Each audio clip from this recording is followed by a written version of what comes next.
धन्यवाद सभापति महोदय। हम ही को कातिल कहेगी दुनिया, हमारा ही कत्लेआम होगा। हम ही कुएं खोदते फिरेंगे, हम ही पे पानी हराम होगा। सभापति महोदय, सन 1947 में दिल्ली की जामा मस्जिद की तारीखी सीढ़ियों पर खड़े होकर के भारत रत्न मौलाना अबुल कलाम आजाद साहब ने कहा था कि मुसलमानों कहां जा रहे हो, यह है तुम्हारा मुल्क, यहां तुम्हारे आबाओ अजदाद की कब्रें हैं। उस वक्त मौलाना आजाद की ये सदाएं सुन करके लोगों ने अपने सरों की गठरियां उतार करके रख दी थी। आज उसी दिल्ली में मौजूद देश की संसद में एक बिल आया है जो हमसे उसी जामा मस्जिद की सीढ़ियों के सबूत मांगेगा, जो उन्हीं सीढ़ियों के पास अपनी कब्र में सोए हुए मौलाना आजाद को फिर से कब्र से सदा देनी पड़ेगी कि ये जो कब्र है वो मेरी कब्र है, ये किसी सरकार की जागीर नहीं है। सभापति महोदय, मैं जहां खड़ा हूं इसी संसद भवन के सामने सड़क के उस पार अपनी कब्र में सोए हुए भारत के पूर्व राष्ट्रपति फखरुद्दीन अली अहमद की कब्र है। शायद अब उस कब्र से भी सदाएं आए कि ये कब्र मेरी कब्र है, ये सरकार की जागीर नहीं है।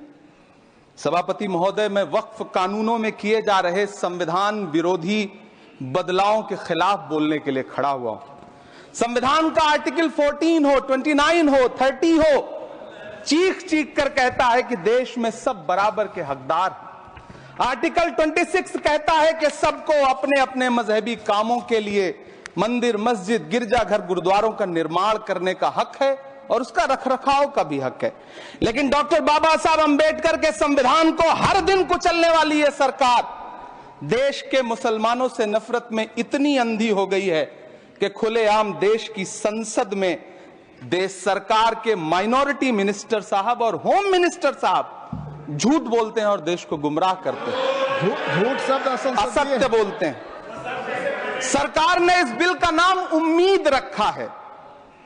मंत्री जी कल से इसे देश के मुसलमानों के लिए नई उम्मीद बता रहे हैं। नहीं मंत्री जी, न तो ये बिल मुसलमानों के लिए नई उम्मीद है और न ही उम्मीद की नई किरण। सभापति महोदय, भाजपा ने पूरे देश में वक्फ के नाम पर कई सारे झूठ फैलाए हैं। आइए आज उनकी सच्चाई पर बात करते हैं।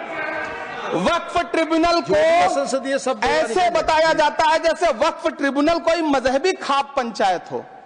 सभापति महोदय, जबकि सच्चाई यह है कि वक्फ ट्रिब्यूनल भी तो सरकारी न्यायिक विभाग है जिसमें सरकार द्वारा नियुक्त जज होते हैं, जिसमें प्रशासनिक अधिकारी होते हैं, कहीं ऊपर से थोड़ी आ गए।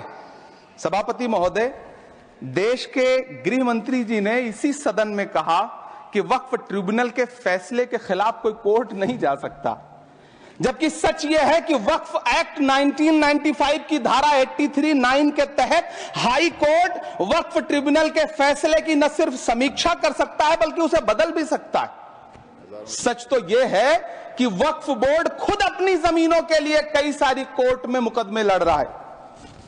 सभापति महोदय, दिल्ली की जिन 123 संपत्तियों को लेकर कल माइनॉरिटी मिनिस्टर, होम मिनिस्टर साहब और अभी आदरणीय नेता सदन बात कर रहे थे, आइए उनकी सच्चाइयों पे भी बात करते हैं। 1911 में जब अंग्रेजी हुकूमत ने कोलकाता के बजाय दिल्ली को राजधानी बनाने का फैसला किया तो रायसीना हिल्स के चारों तरफ जो मुसलमानों की ढेर सारी जमीनें थी उनको एक्वायर किया गया और लुटियन को इसकी तामीर की जिम्मेदारी सौंपी गई। सेंट्रल विस्टा की तरह लुटियन जोन का मेगा प्लान तैयार हुआ, लेकिन उस वक्त के मुसलमानों ने उस वक्त की अंग्रेजी हुकूमत से अपनी इबादत गाहों को बचाने के लिए लड़ाई लड़ी। मामला ब्रिटिश गवर्नमेंट तक पहुंचा। तब यह तय हुआ कि वो जो धार्मिक स्थल हैं उन्हें जस का तस रहने दिया जाएगा। इंडिया गेट के बगल वाली मस्जिद हो, जाप्तागंज, सुनहरी बाग मस्जिद हो, पार्लियामेंट रोड वाली मस्जिद हो, ऐसी 123 संपत्तियों के मैनेजमेंट के लिए 1913 में मुसलमान वक्फ वैलिडेशन एक्ट बना और उसके बाद एक नया शहर बसाया गया जिसे लुटियंस जोन का नाम दिया गया। फिर 1943-45 के बीच एक और समझौता हुआ आजादी से पहले उसके तहत काफी सारी वक्फ जायदादों को सुन्नी मजलिस औकाफ बनाकर उसके अंडर किया गया ताकि उसकी देखरेख की जा सके। गृह मंत्री जी 2 दिन से सदन में जो बात कह रहे हैं वो दरअसल 123 संपत्तियां उसी सुन्नी मजलिस औकाफ के तहत आती है। सभापति महोदय, आजाद भारत आजाद हुआ। आजादी के बाद भारत में 1954 में वक्फ एक्ट लागू हुआ, जिसकी धारा 9 के तहत 1964 में केंद्रीय वक्फ काउंसिल का गठन हुआ। दिल्ली की वही 123 प्रॉपर्टीज को 1970 में सर्वे गजट करके गजट नोटिफाई किया गया। इसके निपटारे के लिए पूर्व प्रधानमंत्री इंदिरा जी के द्वारा 1974 में एक बर्नी कमेटी बनाई गई।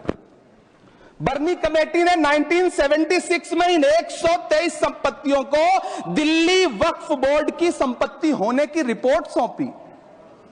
उस रिपोर्ट के आधार पर 1984 में कांग्रेस सरकार ने उन 123 प्रॉपर्टीज को दिल्ली वक्फ बोर्ड को सौंपने का फैसला किया, जिसके खिलाफ विश्व हिंदू परिषद कोर्ट गई। मामला 2011 तक पेंडिंग रहा। फिर 2011 में कोर्ट ने सरकार को आदेशित किया कि इसका निपटारा करो। तब 2013 में तत्कालीन यूपीए सरकार ने दिल्ली की उन्हीं 123 जायदादों को बर्नी कमेटी की सिफारिशों के मुताबिक वक्फ बोर्ड के हवाले किया। यही वो प्रॉपर्टीज हैं जिनके नाम से गृह मंत्री जी कल से कांग्रेस को कोस रहे हैं। फिर आई 2014 में भाजपा की सरकार, जो तब से इन जमीनों को हड़पने की साजिश कर रही है। जिस बिल को मुसलमानों के हुकूक की हिफाजत करने वाला बिल बताया जा रहा है, उसी को पेश करने के लिए और उस पर बात करने के लिए लोकसभा में भाजपा सरकार के पास एक भी मुस्लिम सांसद नहीं है। जिस वक्त, मैं लोकसभा कह रहा हूं, सुना करिए, जिस वक्फ बिल को मुस्लिम महिलाओं को हक दिलाने वाला बताया जा रहा है, उसे संसद में पेश करने वाली पार्टी के पास न तो राज्यसभा में, न लोकसभा में, न देश की किसी विधानसभा में एक भी मुस्लिम महिला सदस्य नहीं। कल किरण रिजिजू जी कह रहे थे कि रेलवे की जमीनें देश की जमीनें हैं, डिफेंस की जमीनें देश की जमीनें हैं। हां मंत्री जी, हैं, बिल्कुल हैं। ये जो वक्फ की जमीनें हैं, ये हमारे पुरखों ने धार्मिक कामों के लिए डोनेट किया है। तो हम भी तो इसी देश के नागरिक हैं, हम भी तो इसी देश के बेटे हैं। तो वक्फ की जमीनें भी तो इसी देश की जमीनें हैं, उनको पराया क्यों बोलते हैं आप? सभापति महोदय, अशफाकुल्लाह खान जब फैजाबाद की जेल में फांसी के फंदे पर झूल रहे थे, तो इसी देश की जमीन के लिए झूल रहे थे ना।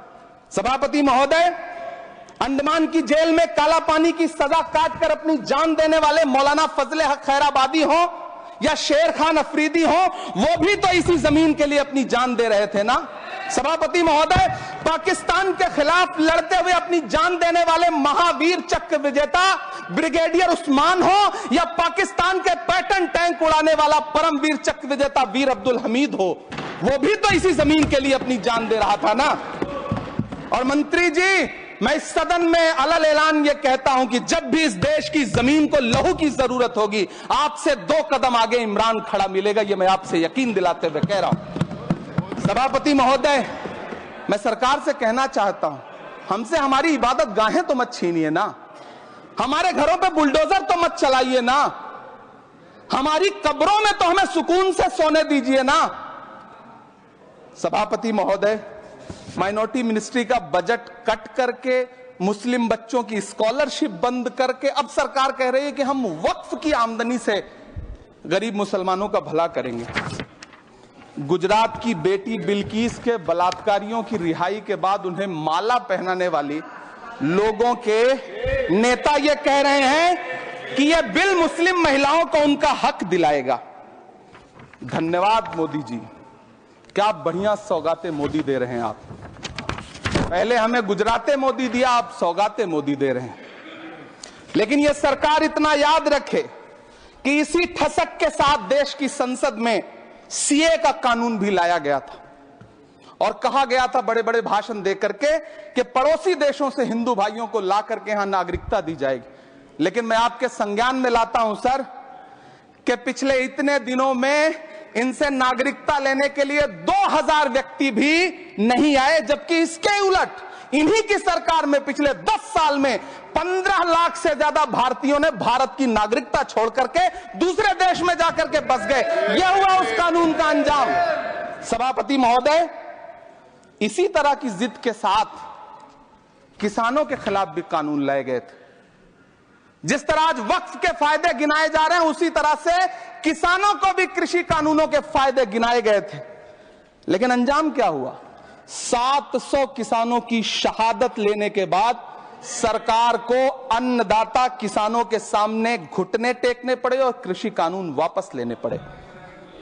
जिल्ले इलाही, जमहूरियत जो है वो नफरत और ठसक से नहीं चलती है, अकड़ से नहीं चलती है। उसमें सबकी हिस्सेदारी जरूरी है। कल देश के माइनॉरिटी मिनिस्टर ने लोकसभा में खड़े होकर एक शेर सुनाया था कि मुझसे कोई बदगुमान न हो, तो मैं उन्हें एक शेर सुनाना चाहता हूं कि मैं आज जद पे हूं तो इतना खुशगुमान न हो, मैं आज जद पे हूं तो इतना खुशगुमान न हो, चराग सबके बुझेंगे हवा किसी की नहीं। नीतीश कुमार जी हो, चंद्रबाबू नायडू जी हो, चिराग पासवान जी हो, जयंत चौधरी जी हो, देवे गौड़ा जी हो, जीतन राम मांझी जी हो, सबको समझना पड़ेगा कि जब जंगल में आग लगती है तो न वो बरगद बचते हैं जो हवा को आंधी में तब्दील करते हैं, न वो बांस बचते हैं जो आपसी रगड़ से चिंगारी पैदा करते हैं। सभापति महोदय, जब देश को मनमोहन सिंह साहब जैसा काबिल प्रधानमंत्री मिलता है तो देश को आरटीआई जैसा एक्ट मिलता है, सेज जैसा एक्ट मिलता है, मनरेगा जैसा एक्ट मिलता है, लिबरलाइजेशन मिलता है, राइट टू एजुकेशन मिलता है, नेशनल फूड सिक्योरिटी एक्ट मिलता है। लेकिन जब देश को सौगातें मोदी मिलती है तो क्या मिलता है? सीए मिलता है, फॉर्म्स लॉ मिलता है, आर्टिकल 370 मिलता है, इलेक्टोरल बॉन्ड जैसा एक्ट मिलता है और वक्फ अमेंडमेंट एक्ट जैसे बिल देश को मिलते हैं। मुझे तो अपने हमवतन भाइयों से पूछना है कि आपको अपने बच्चों की तरक्की, खुशहाली और नौकरी की दरकार है या फिर मुसलमानों की दान की गई जमीनों को लूटकर धन्ना सेठों को देने की साजिश करने वाले कानून की? सभापति महोदय, यह सरकार रात के 3 बजे तक पूरे देश को जगा करके संसद में अपने ही नागरिकों को नीचा दिखाने के लिए वक्फ बिल ला रही थी, तो उधर रात के 1:30 बजे अमेरिका हम पर 26% टैरिफ लगा रहा था। सरकार की प्राथमिकताएं देश को पता। सभापति महोदय, मैं बहुत भावुक हूं आज, और मुझे अच्छा लगा कि आदरणीय नेता सदन जगत प्रकाश नड्डा जी ने बहुत अच्छी बातें भी की, मन से बातें की। क्योंकि उनके नाम में प्रकाश जुड़ा है तो मैं उनमें हमेशा एक रोशनी की किरण देखता हूं। मैं उनके सामने बहुत अदब से यह बात कहना चाहता हूं कि चरागों के सफर में दबदबा हो आंधियों का तो फिर अंजाम जुल्मत के सिवा कुछ भी नहीं होगा। यह दुनिया नफरतों के आखिरी स्टेज पर है, इलाज इसका मोहब्बत के सिवा कुछ भी नहीं होगा। मैं भावुक हूं, मेरी पलकें गीली हैं। अगर देश की एक बहुत बड़ी आबादी को लगता है कि आप उसका भला करने के लिए नहीं बल्कि उनकी इबादतगाहों, उनकी कब्रिस्तानों, उनकी खानकाहों को बर्बाद करने का बिल ला रहे हैं, तो फिर आप अगर समझाने में नाकामयाब रहे हैं तो यह आपकी नाकामयाबी है। पहले समझाइए, उसके बाद कोई बिल लेकर के आइए, तब शायद हम आपका इतनी पुरजोर तरीके से विरोध ना करें।